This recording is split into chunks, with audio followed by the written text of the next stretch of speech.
Since background information can help us respond to a work of art, let me tell you something about this painting.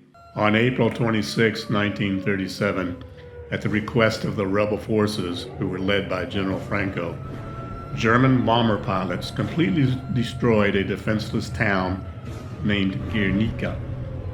The Germans wanted to experiment with a new technique of war, what they called saturation bombing. It was the first saturation air raid of the century. Something like 3,000 bombs were dropped in 3 hours, and then the survivors were machine gunned in this tiny little village of Guernica. And that deadly technique, saturation bombing, was to figure prominently later on in World War II.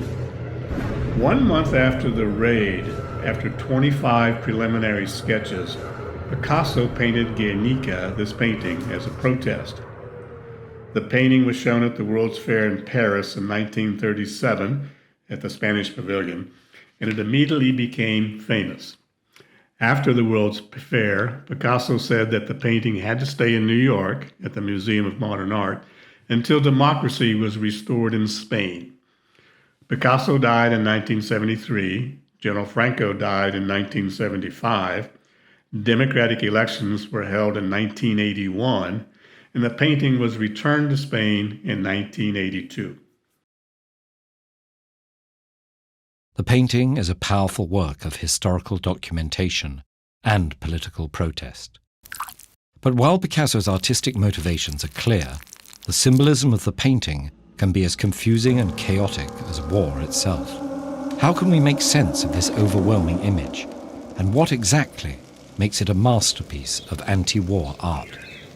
The painting's monumental canvas is disorienting from the start, rendered in the abstracted Cubist style Picasso pioneered.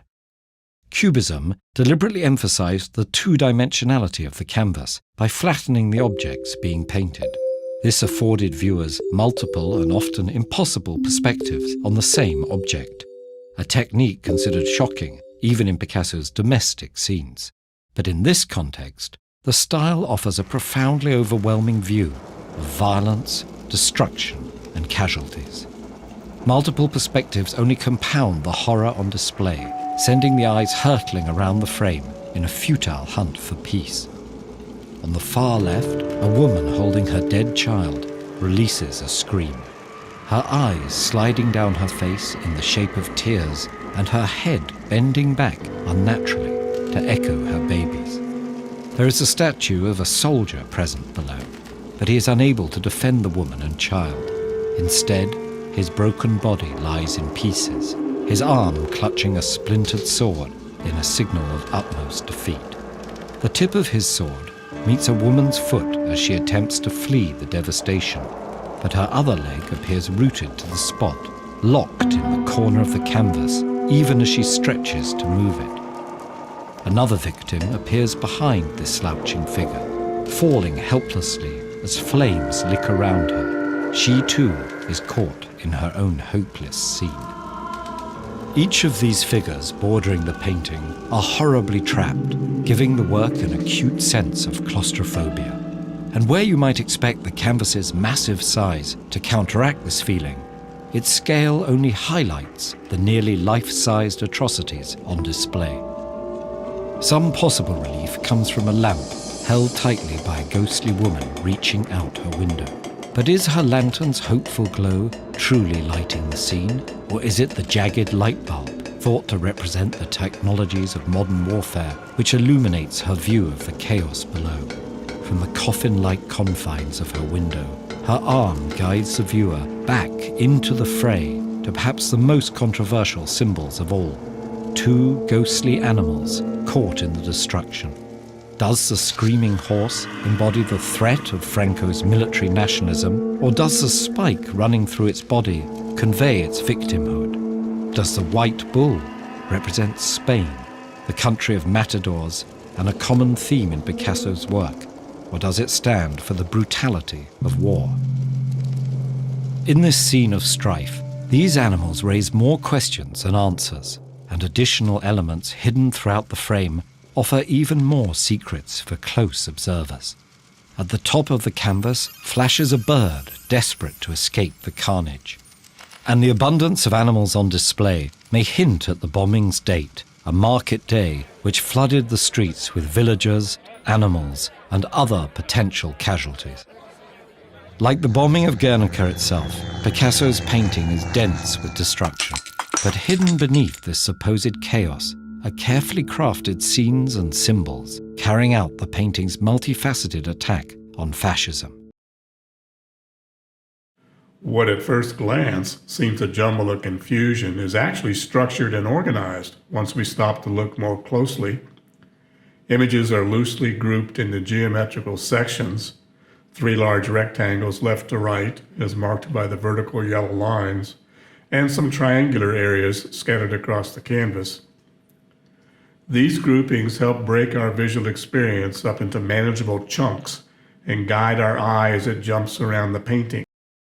You've got a repeated theme of the shrieking mouth. You got the screaming woman. You got the victim of the flames. You got the face of the soldier. Even got the horse's face. They're all distorted. And the somber color seems to emphasize the horror of the scene. Notice that the body of the horse resembles a printed newspaper, underscoring the bombing as a contemporary event. Thinking back to a previous painting, The Eternal City, notice how the form establishes the relationships of the parts. In the center of the painting, you've got the fascist black shirts overthrowing the government, so that's central to the meaning of the painting. Off to one side is Christ. He's not only removed, but also bricked off from what's happening, so therefore he's neglected. Notice that Christ is smaller and less important to the composition than the head of Mussolini, which is the largest shape and therefore in control of what's happening. The 2 shapes beneath Mussolini's head represent the smiling common people. They're the ones who supported Mussolini and thought they would benefit from his rise to power. So the form is the arrangement of the parts of the composition. The form organizes our perception by establishing the relationship of the parts. The form actually helps get across some of the meaning of this painting by directing our attention to what's important. And therefore, obviously, we need to learn to pay attention to the form in order to fully understand a work of art. Now, form isn't always easy to spot. Why? Because we're often too busy looking at the picture. The picture can distract us from noticing the relationships. But form is one of the first things we need to learn to notice if we want to try to get inside a painting and discover how it works. We need X-ray vision. So what can we conclude? Well, first of all, background information is important, as we've seen earlier, if we want to fully understand this painting.